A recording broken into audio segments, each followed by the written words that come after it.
An organic garden does not use any chemical fertilizers to encourage plants and vegetables to grow. Composting is a natural process that breaks down organic waste and turns it into a soil conditioner that is full of nutrients. These nutrients are essential for the garden and help plants and vegetables to grow.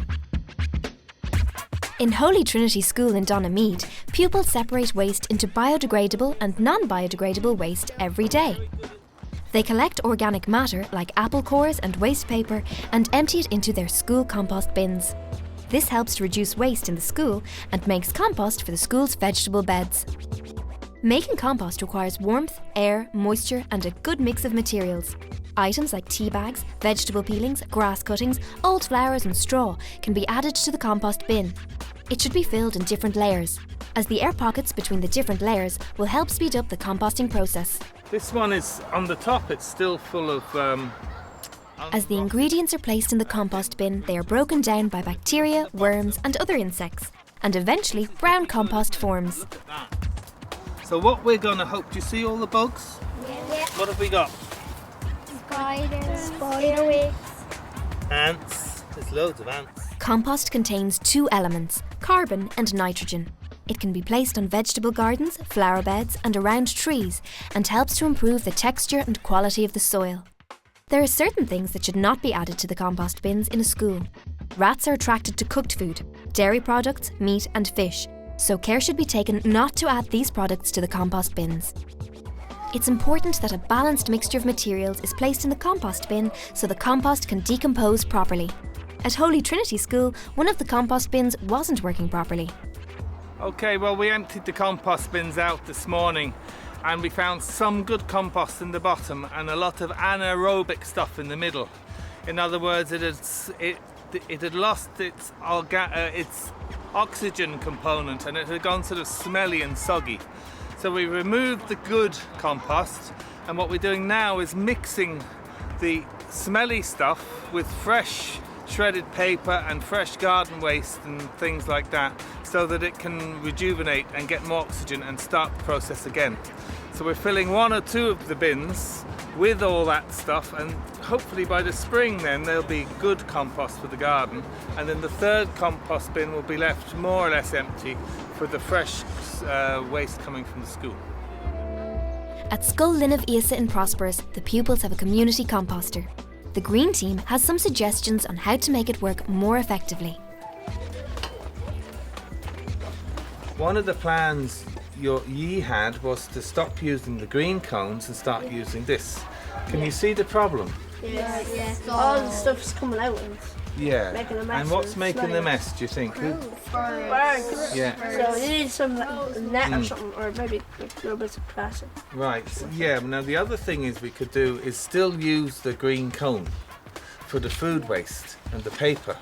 When it's partially composted, we just saw it dug out, didn't we? And when it's got in that stage, it can be mixed in with this, and then it'll be good for this. So in here go the grass cuttings, hedge cuttings, tree cuttings, weeds from the garden, all of these things. But the food waste can be composted first and then mixed in. Composting is an important aspect of any organic garden and should be carried out throughout the year.